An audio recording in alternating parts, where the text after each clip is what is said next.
After the disaster of the 2016 Ghostbuster remake, Ghostbusters After Life in 2021 was a welcome continuation of the franchise. It wasn't a great movie by any stretch of the imagination, given how bad the 2016 version was. A fun, family-safe movie full of memorberries.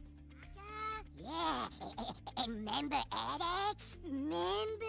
Hey, remember Ghostbusters? Oh, I remember. Remember Slimy? Was a very enjoyable improvement. I mean, you have to ignore them shitting on a beloved character through most of the movie, but there is a tear-jerking resolution to it in the end. I mean, he did do all the things they said he did. He abandoned his kid and never spoke to her, but was somehow creepily able to get pictures of her throughout her whole life. But somehow couldn't pick up the phone to say, hey, I'm saving the world. He did steal all the proton packs and the Ecto-1 and abandoned his friends. Again, he did it to save the world, but the exact date of when it was ending was literally written on the wall.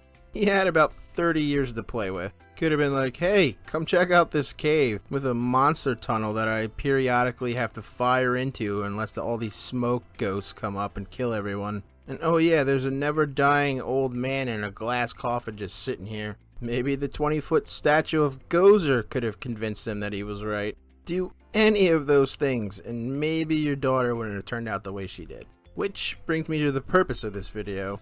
Why, in this fun family film, did they make the mom so unlikable and just plainly a bad parent? I know, you're gonna say, I watched the movie, I didn't notice any of that. Yeah, because you were distracted by all the member berries. Oh cool, proton packs. Oh wow, the Ecto-1. Little baby marshmallow men. Well, while you were distracted, I was writing down the 5 reasons Spengler's daughter is a terrible mom. Number 5. She's a damn bum. One of the first things you see with her is getting evicted. Wait for you to leave, then I change locks. Then she gets a get out of jail free card with her father leaving her house, then finding out there's debt and no free check coming her way. Pack the silverware and leave with the rent check. Are you telling me this place is worthless? You mean aside from the sentimental value? Do you think the idea of getting a job enters her brain at any point? No. Instead, she tries to put a cheap coat of paint on a dilapidated science experiment full of rotten wood and power conductors. Number 4. Her kids don't even respect her. I guess I can't blame them. I believe we have to spend a summer in this heath. We have lives, you know. You don't think I have a life? No, you're a mom. You live for us. And you didn't think to ask me? I mean, you just demonstrate zero aptitude for science. Huh? Got it. You're better at other things, like A hairdryer. quesadillas. That's funny. No, it's not. Okay, you can drop me off here. What, are you embarrassed? Yeah, bye. It's a little hard to respect an adult who doesn't know how money works. Your money saved up. Yeah, well, that was before I had children. Well, to be fair, you've never been good with money. Thanks, Phoebes. And has no problem lying to them. You said we were only gonna be here for a week. Yeah, well, that was before we got evicted. Number 3. He's not nuts. Well, then he's an asshole. Welcome to the family. Daddy issues are her only personality. Father died. Relax, I didn't even know him. I'm surprised he left me anything. Sounds like my father. Yeah? Did your dad abandon your family and move to a farm in the middle of nowhere? That's how it starts, you know. First there's a map, then you move into a haunted house, then everyone's calling you the dirt farmer. What kind of person turns down anything related to science because her daddy left and he liked science? And the porous limestone. Are you drunk? Or are you just really bored? Because I think I could see you falling asleep. I just have an allergy to science. Maybe you could at least pretend to like science to, I don't know, have a better relationship with your daughter who obviously has a hard time making friends. Your dad wasn't there, but he sure as hell left you a house when you needed one. Number 2. She puts no effort into being a mom. Honestly, my mom won't say it, but we're broke.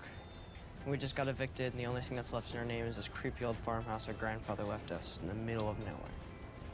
Has there ever been a mom in a movie that's put this little effort into being an actual mom? Yourself, you know that? You're repeating yourself. You're repeating yourself. You're repeating yourself. Feeds the kids one time in this entire movie. I guess the rest of the time they're just foraging for food. And I know you're gonna say, oh, they're not gonna show them every time they eat. But what are they eating? They even make it a point in the movie to say there's no food in the house. Would you... Sure. Like... Yeah. I don't have any food. It's fine. Tour. And she's even surprised when the daughter finds some. Oh, you found popcorn. Starving kids aside, listen to the kind of things she says to her kid. Hey, don't be yourself. Great advice to a kid that the movie makes a million hints is autistic. I don't know, maybe I'm being too hard on her. I guess she's just tired from all the mothering. Number 1. She gives zero shits about her kid's safety. The very first scene you see with her is her almost cutting her one kid's ear off. Ow! I'm bleeding! And not caring at all about it. Phoebe! Followed by her walking by her young daughter playing with a giant open sparking electrical socket. The very next thing she does is take her kids to all she knows is a crazy man's farm filled with crumbling buildings and electrical equipment, and just lets them wander around these buildings that look like they're bird shit away from falling down. But it's okay, it's not like the ground shakes almost every day.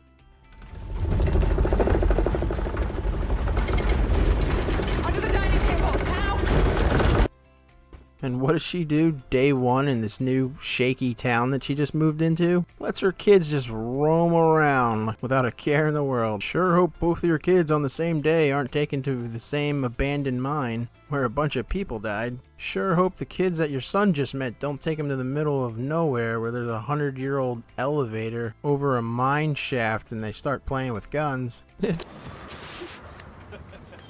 It's cool. It's not like a giant fireball comes up there periodically right where your son was sitting. Sure hope your daughter doesn't find a nuclear-powered device and then starts playing with it. Sure hope your son doesn't fix a car in the wobbly garage and then takes it on a joyride.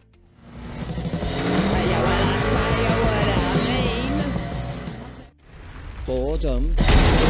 Sure hope he doesn't almost run over your other kid and then go on a joyride trying to kill a ghost, putting a bunch of people's lives at risk, including their own. Sure hope... Do I really need to do more of these?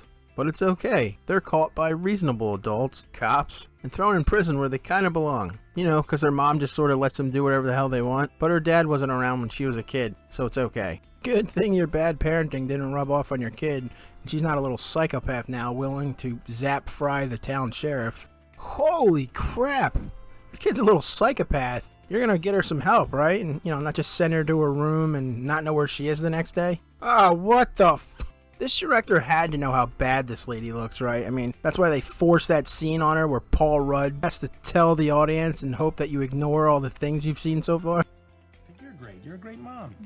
Yeah, you showed up. You win. Shut up, Paul Rudd. If that doesn't convince you she's a terrible mom, I don't know what will. Now, I can go into how Ghost Egon was kind of a dick too. Kinda don't see the logic in enlisting the help of your awkward granddaughter instead of using your ghost light magic to somehow get the attention of your adult daughter. Maybe she's the better choice instead of, children. And maybe not show your granddaughter where the demon dog is being held. The one that could end the world and was safely hidden away under your floor puzzle. Because, I don't know, maybe the first thing she's gonna do is, let it out and bring about the destruction of the planet. You can play ghost chess, but you can't leave a little note on the box holding an actual hell demon. But I'm not going to get into all that, because that's not what this video's about. This isn't a review. I only had to prove that she was a terrible mom, and I'm pretty sure I did that. If you disagree, you're wrong, but feel free to comment down below.